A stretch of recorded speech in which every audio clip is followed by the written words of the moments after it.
Alors, il faut bien conclure un moment. Reprenons quelques mots-clés, puisque nous avons vu tout à l'heure que lorsque les jeunes travaillent, il faut avoir préparé le cours, écouter un cours, et à l'issue du cours, savoir ce qu'ils ont retenu, qu'ils osent se poser un petit peu pour noter ce qu'ils ont retenu. Alors, ayons retenu d'abord la notion de rentabilité en étant actif. Un jeune doit pouvoir être un prof. Lorsqu'il a étudié un cours, il doit pouvoir l'enseigner à ses camarades ou l'enseigner à ses parents à table le soir. C'est important parce que c'est ça qui permet aux jeunes de justifier et d'avoir vraiment bien acquis les connaissances. Ensuite, oser identifier ses points forts et ses axes d'amélioration. Je reçois parfois des jeunes dont les parents disent qu'ils n'arrivent pas à se concentrer. Des jeunes qui pourtant arrivent à geeker sur des jeux pendant des heures entières avec une concentration extrême. Donc bien sûr, ils arrivent à se concentrer. Le problème n'est pas là. Le problème, c'est la motivation, l'envie et le plaisir que procurent certains moments de concentration. Bien sûr, oser aussi aborder ces axes d'amélioration, c'est-à-dire les difficultés que l'on peut avoir, soit à travailler le soir, soit à ne pas répondre à un SMS lorsqu'il provient d'un ami ou d'une amie.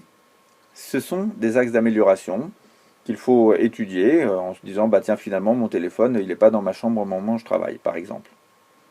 Cela rejoint l'autre mot-clé qui est monotâche. Notre cerveau, nous sommes tous monotâches.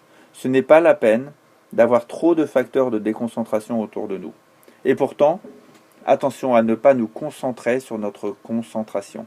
Je reçois parfois des jeunes qui sont tellement concentrés à être concentrés qu'ils ne sont pas concentrés finalement sur ce qu'ils étudient. Ça devient paradoxal. Respectons des temps de pause. Lorsque votre enfant est 4 heures dans sa chambre, c'est-à-dire que waouh, il a travaillé pendant 4 heures, quel bon enfant j'ai.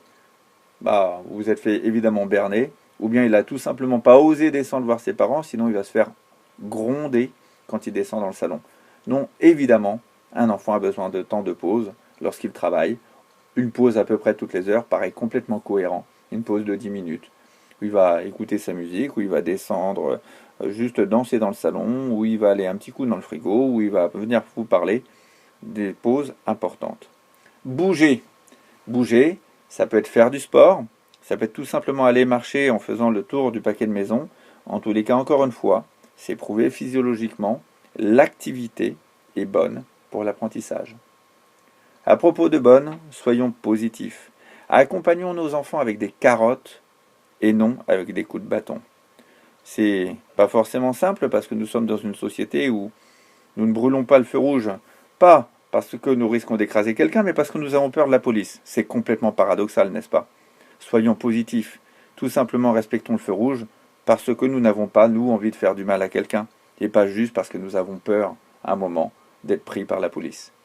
Donc soyons positifs, transmettons ce côté positif à nos enfants. Et gardons à l'esprit que savoir être positif, c'est aussi savoir leur dire non parfois. Ce n'est pas paradoxal, c'est juste complémentaire. Vous l'aurez compris, il n'y a pas de méthode miracle. Il y a des techniques, il y a certaines règles à respecter, certaines clés. Pour autant, rien ne remplace la bienveillance des parents. Ceux qui peuvent dire oui, ceux qui peuvent dire non.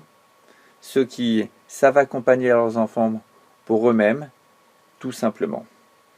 Je reste à votre disposition par l'intermédiaire de mon site hypnoskin.fr pour ceux qui le souhaitent. En espérant que cette présentation vous aura permis de comprendre certains points sur votre enfant et permis tout simplement d'apaiser votre stress ou tout simplement celui de vos jeunes.